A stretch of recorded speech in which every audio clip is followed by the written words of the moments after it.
Hello and welcome back to Cooking the Books with me, Gilly Smith, the podcast which takes us through 4 food moments from the books of our favourite food writers. It's about all of life through the prism of food. And this week, while I'm exploring the highlights of Turin's food culture and its annual food festival, Buonissima, we're talking about the roots of Italian cuisine. Then the monks, they had all the skills because they were farmers, they were scientists, they were praying during the day, but also working a lot. And they had the skills to turn the cheese making process into something more scientific and reliable. And so they started making better cheese. Giulia Scarpaleggia began her food writing career as a blogger and photographer before becoming one of the most respected writers on Italian food. Her book, Cucina Povera, is all about her respect for the ingenuity of peasant cooking, which reveals the soul of Italian food at its best. It's about making the best of what you've got, but the Italians just say it's so much better. So we say Cucina Povera is the way we cook. We used to cook and we still cook in Italy. And it's the best representation of arte dell'arrangiarsi. That is to do with what you got, to use what is left in your pantry, to use what is seasonal and local and turn this into great meals. That's Cucina Povera. I just love that term. Give it to us again. I'm not even going to pretend to say it.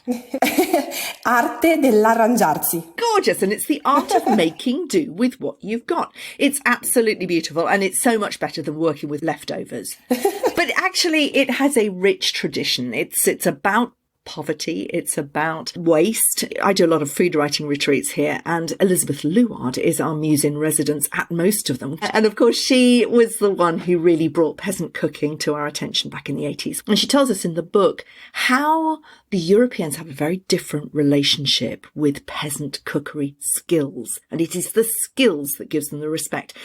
Tell us a little bit about that. Exactly. It's not, it is the way we cook. Even people that are not great cooks, think about my mother, for example, they have this way with food, the way of using leftovers, of respecting every single ingredient that I think is in our DNA. For example, my mom, again, she's not the best cook, but she has a bag with stale bread behind her kitchen door.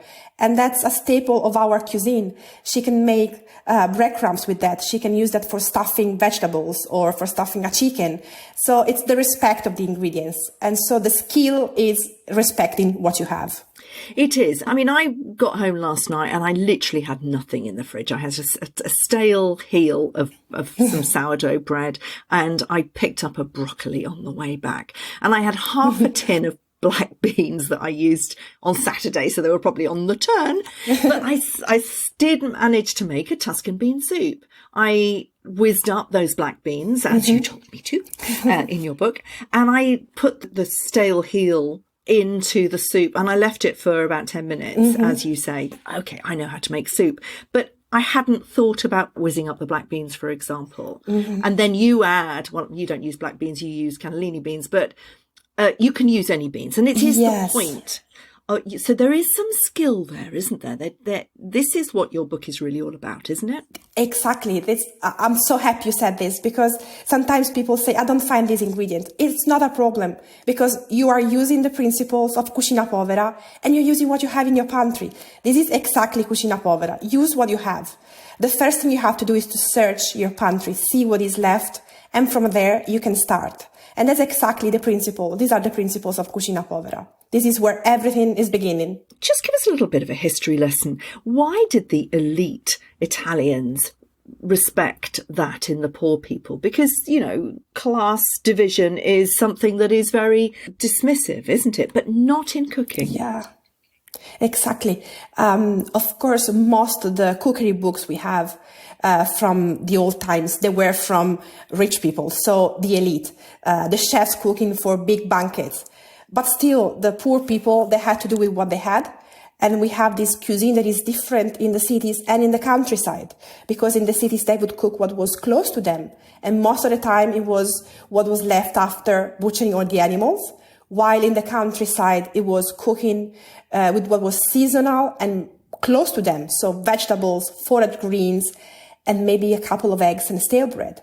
But this respect, it's for the leftovers. Even the elite would use leftovers. There are recipes to reuse leftovers, because this was this incredible respect for food as, starting point. And that was common. On one side, because it was considered, clever to reuse what was left. On the other side, it was the only way they could survive. I mean, it's interesting that you say that, because in this industrialized food age, even though we have a cost of living crisis, we still have so much waste. So much is thrown away. There's that fantastic statistic that I come up with all the time that if waste were a country, according to the UN, it would be the third largest country in the world. I mean, it is shocking. And certainly in terms of climate change, all the greenhouse gases, just appalling. But going back to what you were saying about the elite, why did the Italian elite respect the leftovers then? Why did they use the leftovers? Well, their grandness was in the banquets. Okay, but then the chefs, they had the way to reuse leftovers. I think it's because mainly we are an agricultural land, so we are surrounded by the fields, and that's what you see from your windows. I mean, except you are in big cities, the farming is still so important now as it used to be. And that's why I think there's this respect for the produce. It's the connection actually with the land, isn't it? And I think that what industrialization has done for the national cuisines is that it has severed that connection, certainly in this country. Let's talk about some of those ideas that you've just raised. First of all, the slaughterhouse. This was the central part of Cucina Povera for so many people, and everything that grew out of that proximity to the slaughterhouse. So let's start from, look at the animal, and there were like 4 quarters, the most important part of the animal. They were for the rich people, for the church, for the working class, and the 4th one was for the soldiers. And what was left? The 5th quarter. So something that was not wanted by anyone. The offal, liver, oxtail, everything, brain. So everything that was not appreciated was what was left for people working there next to the slaughterhouse. And that's why I was saying the Cucina Povera of the cities is very different from the Cucina Povera of the countryside, because what was available to people was different. And so they come with these incredible recipes that, of course, they use parts of the animals that nowadays we don't consider anymore, but they were affordable and they would give very good food to them. And a whole world grew up around the slaughterhouse, the osterias, the trattoria. Everybody wanted to eat this food. And so I suppose the meaning of the offal was never in question. It was about beautiful food. It was about conviviality. It was about life. Yeah. So the fact that we're kind of a bit squeamish about offal would never have occurred to people, would it? Because it would have been this buzzy, fantastic community. I mean, is it still like that, for example, at Testaccio Market? Yeah, it is exactly like that, still like that. It's a little bit changing the culture. We don't consider those cuts anymore. And so, for example, if I think about the Florentine market, I used to go there 10 years ago, and there were Italians queuing to buy those, forgotten pieces of meat. Now, most of the stalls are closed. They don't sell those parts anymore. Those left, they have immigrants queuing to buy, again, those cuts. And I think this is just incredible, because they are preserving our culture for Quinto Quarto, for offal, because maybe they still have the skills to cook those cuts of meat, and they still have recipes to transform those cuts of meat into something delicious. So it's a never-ending process. And you talk about it as being street food. You say that you can go to Liguria or Milan or Venice and for €5 have an offal-based dish standing up. I mean, do tourists do this as well? Yes. You can see from the Italians, that's different. You don't have to cook that. So it's someone else cooking that for you. And so if you go to Florence for the Lampredotto stall, there's everyone, tourists, school, children's, and then workers and old men, young people, because it's part of the culture. It's their pride. The Lampredotto is their pride in Florence. I learned to appreciate Lampredotto just recently when I start to go to Florence. And I fell in love because it's lean, it's flavorful. You have to, to understand how to eat the panino because it's dripping directly on your chin and on your clothes. But it's, cheap and delicious. Really something you have to try. I'm just going to read a little bit from your book. It's about the local street vendors would also offer a tripe stew served hot with olive oil, salt and pepper and lemon juice. And then in Naples, a salad made of boiled bones, calf's head, pig's trotters and snout, dressed with olive oil, parsley and lemon juice. And then bundles of calf's offal secured inside knotted intestines. I mean, is this still the stuff that people eat on the streets of Italy? Yes. I mean, not everyone, not everywhere, but it's still there and it is still appreciated. It's a delicacy, actually. You go to these cities and you search for that because, you're tasting the real flavor of the city with that. I mean, I wonder if there is something in here that is the root of our problem in Britain with the food, the lack of connection. I mean, the respect that you talk about is clear. Nobody's going to turn up their nose at a beautiful dish of offal on the street. But we would in Britain. I mean, there's no chance that the poorest people would go and get these cuts in the butchers. They just don't. They go to the supermarket, they buy shrink-wrapped stuff that, you don't even know what it is. And certainly you don't know where it comes from. I mean, what do you think? British food culture pretty well. You're a seasoned food writer. What do you think about the way that we deal with offal? I never tried something from your culture with offal. That's probably the answer. I never had the chance to try that. You wouldn't be able to find it. Exactly. Never had the chance to try that. I mean, you might find it in people's homes, but you would never find it in street food. I mean, what do you think about our attitude? I think it needs a leap of faith. And whenever I have cooking classes and I have people here, I try to convince them at least to look at that. That's the first step. Look at that. And maybe it's a texture thing. But I think when we cook something together, then, you already have taken the first step. And so you are more willing to try that. It's difficult. During my cooking classes, rarely I get to cook tripa for people, but I try every time when we are at the butcher, just to show them how it looks like, how beautiful, how fresh it is, how sustainable it would be to eat tripe. My butcher says, we have one cow, and in this cow there's one fillet, and then all the other cuts. So to be sustainable when you want to eat meat, you have to consider all the other cuts of the cow. Yeah, absolutely. Again, it's that connection with the whole of the animal. Let's talk about something that won't send my vegan listeners running for the hills. Let's talk about bread. Bread is something that you talk about a lot. It is something that most of us always have a bit hanging around in the bread bin. And it is your first food moment, papa al pomodoro, tomato bread soup. Why bread, and what is the role of it in Cucina Povera? In the Tuscan Cucina Povera, bread is the staple ingredient, stale bread, because our bread is usually made without salt, and so it's fresh for the first day, then it easily gets stale. So we have so many recipes that use stale bread as the main ingredient.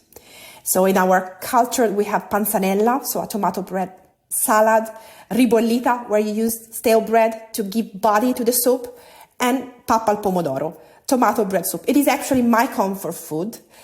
And it has been in my family forever, since I can remember.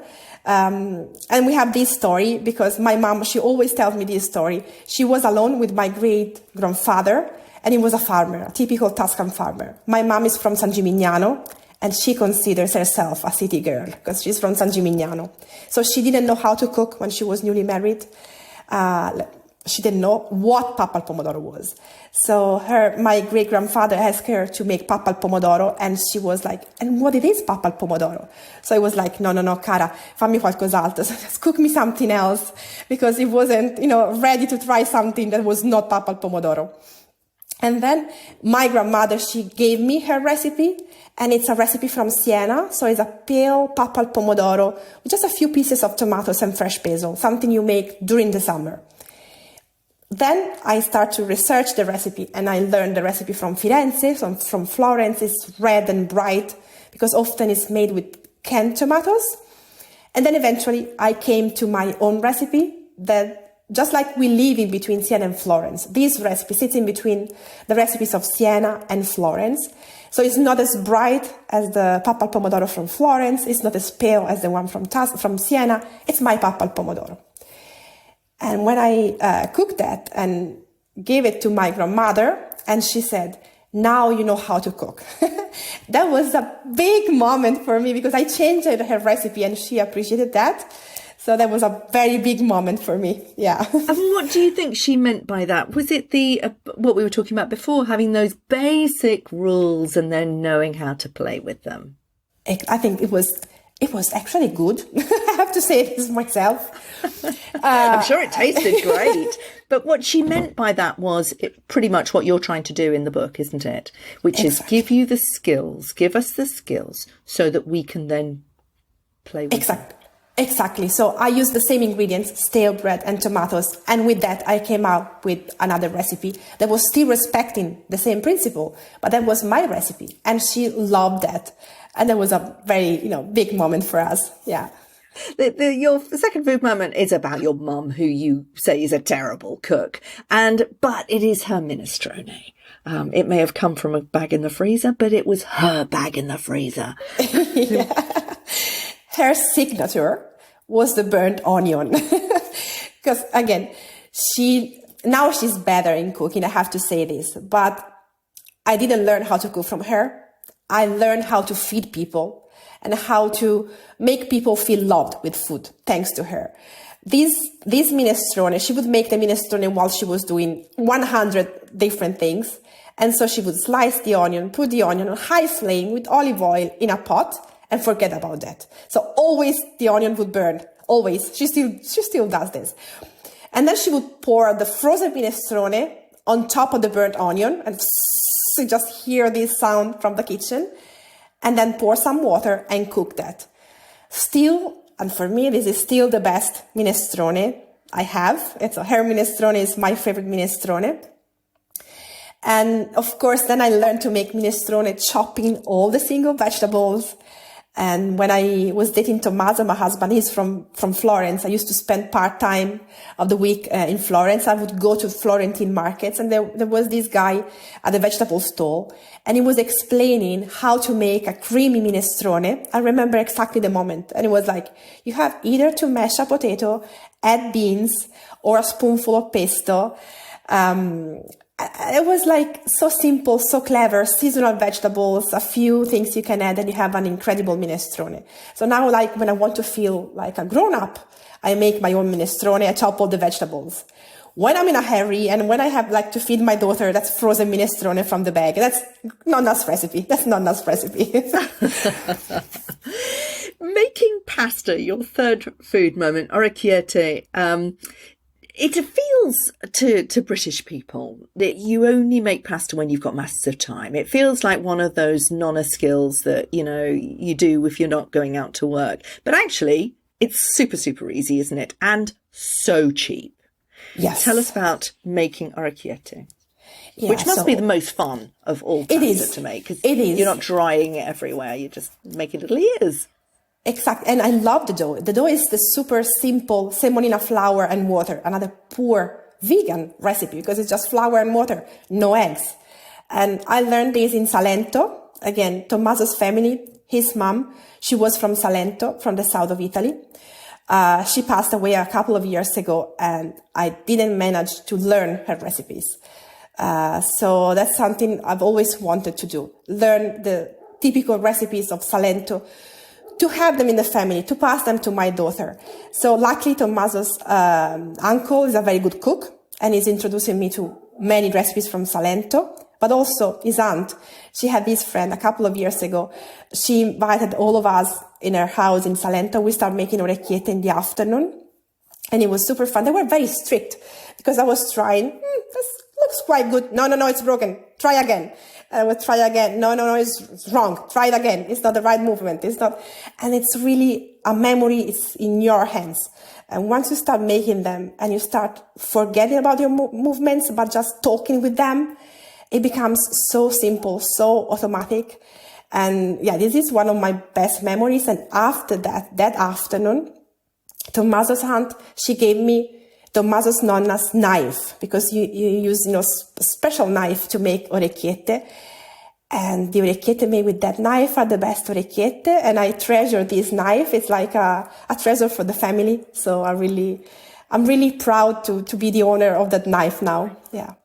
It's another example of the respect for Cucina Povera and cooking traditions and relationship with food, in that you pass these skills down to your children. Yeah. Are you already teaching your 3-year-old daughter how to make orecchiette? Orecchiette, not yet. We're making pancakes, pancakes at the moment, baked apples, so very simple things. But next thing will be the pasta, because she loves to eat pasta. Yeah. And it isn't just the cooking skills, it's the sitting around the table, it's the talking about food, it's the imbuing of that fantastic love of food that, however, I know that Italy is going through its own junk foodification, as we all are. And, you know, you have all sorts of issues of that in schools. I know it's really changing very quickly. But would you say that the Italian cuisine is still safe, that it is still as well respected as it has been? On the surface, yes, because everyone, when we talk about Italian cuisine, is the best in the world, something that, you know, I don't agree. It's a very good cuisine, you know.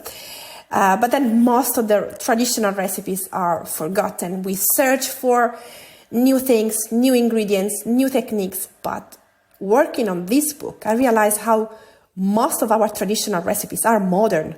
They use modern techniques. They use a modern approach to food, like the sustainable approach, the seasonality. And so I think we should really look at what was traditional and remember how to be respectful for the food and ingredients. And is that why you've spent so much time in this book, going back to the traditions, where stuff comes from? I mean, your final food moment is the cheese and egg balls stewed in tomato sauce. But what I really loved about it was the chapter on where the dairy industry came from. Mm-hmm. Well, it wasn't even an industry; it came from the monks in the Middle Ages. Tell us about that. Yeah, so think about cheese, first of all, as a produce. Cheese was considered food for the poor people, for those who couldn't afford something else, for the pilgrims, for those living in the mountains, so remote mountains, the only thing they could eat was their cheese. It was for the smell, it was for the taste, it was something considered a little bit weird and funky. Then the monks, they had all the skills because they were farmers, they were scientists, they were praying during the day, but also working a lot. And they had the skills to turn the cheese making process into something more scientific and reliable. And so they started making better cheese. And cheese was important because they had so many fasting days through the year that they needed something different from meat to eat. And that's how they introduced cheese as one of the ingredients, one of the proteins you could have during your fasting days. And that's how the cheese passed from being just for the poor people to be appreciated by the elites as well, because there was something good that they could eat during the fasting days. And so thanks to the monks, now we have a good production of cheese all over Italy that really represents every single region, the smells of the region, the mountains or the hills, the typical animals. It can be cows or goats or sheep. It really represents the specifically regions of Italy. Yeah. It's so interesting, that story, because you say that initially, before the monks created this whole new world of dairy, it was the fermented, funky smell of cheese that wasn't socially acceptable in the elites. Exactly. And yet that was transformed by the scientific approach, but I presume, again, the respect of the religious order.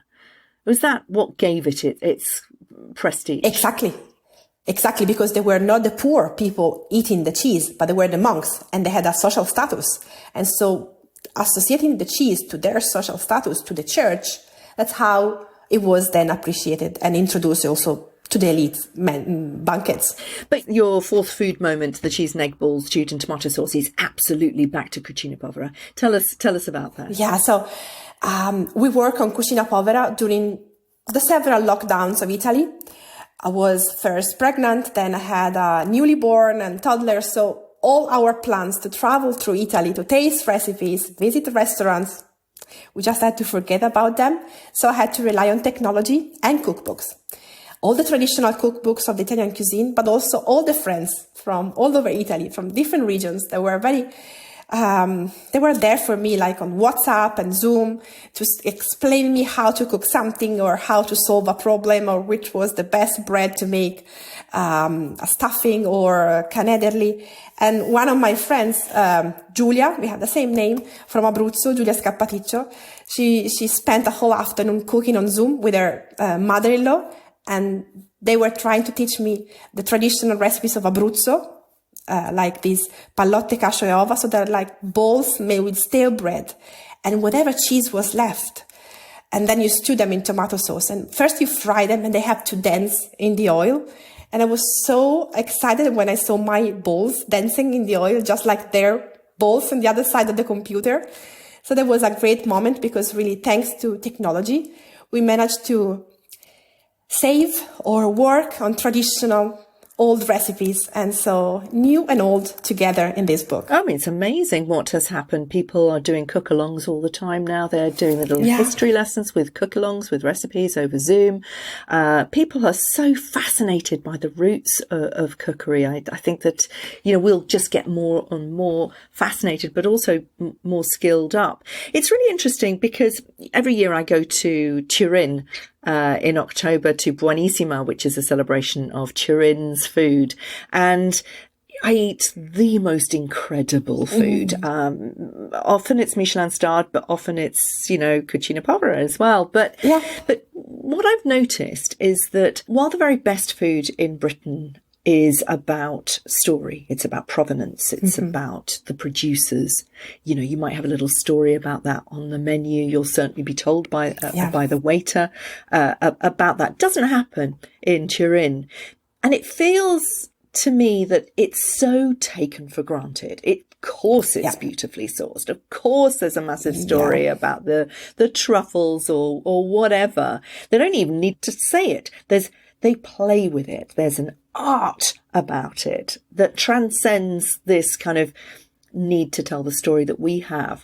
Do you recognize that? So my first encounter with food writing, I like to tell this story, was 13 years ago in a farm-to-table restaurant in Manchester. I was there for work. It was not my blog. I was not a food writer at the moment, not writing books. I was there for olive oil. I was on my own having dinner at this restaurant, and I still remember their menu. Every single word was crafted, and there was the origin of the ingredients and the farm connected. I still have goosebumps when I think about this because I kept that menu in my books for years and I would still read that. And there was nothing like that in Italy at that time. So 15 years ago. Maybe we use that approach, but we don't explain it. It's the same thing about food writing. We don't have important food writers, at least 10 years ago. Now there are food writers, but it's because we give food for granted. It's something that we have here. We talk about food every day, but it's not literature for us. And it's the same approach when it comes to ingredients, when it comes to food. We give things for granted, and we have to learn to appreciate this and to tell about this and write about this because it's so fascinating. So that there's a big difference. And I think we are working on that. We are working on that. Are you saying, Giulia, that you could learn from British food writers? Absolutely. I learned from British food writers. When I started studying about food writing, there was no one in Italy writing about food writing or writing good food writing. So not the theory, not the actual food writing to read. That's why I'm so in love with English as a language, because it really gave me all the instruments, all the tools to write about food. There's nothing like this in Italian because still food is so given for granted. Now, of course, now there are good food writers, but it's still new. It's still something new, not with decades of history as you have in Great Britain, centuries of history. So I learned a lot. Who do you read, Giulia? It's really British food writers. I love Nigel Slater. I'll give you an example. In his The Christmas Chronicles, he is writing about panforte, so something I know very well. It's the Christmas cake from Siena, and he describes panforte, and he says it's like chewing on a medieval manuscript. It's beautiful. We don't know how to say something like this. We had to learn. And I think it's the way he uses his word is like poetry for me. And I love his recipes because I often have all the ingredients required to make them. So they always work. And the way he describes the recipe, the food, the history is just poetry for me. I really love him, really. Thanks for listening. Do rate and review the podcast if you like it over on Apple Podcasts, and then head to my Substack to hear why Giulia is such a sucker for British food writing.